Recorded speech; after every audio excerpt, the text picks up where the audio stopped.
Hello everyone, Assalamu Walaikum. How are you all? I hope you are well.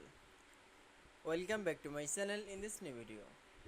Today's video, how to add developer tab in Microsoft Excel. So let's start it. At first, you open your Excel document file. Firstly, then you show the Excel document. This document for the add developer tab. Firstly, going to the file menu option. Now going to the option.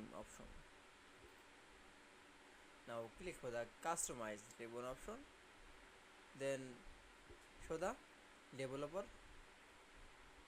Now for click, then click for the okay, it's it. Then you show the add developer tab show. I hope to enjoy the video. Please like, comment, share and subscribe my channel. Thanks for watching.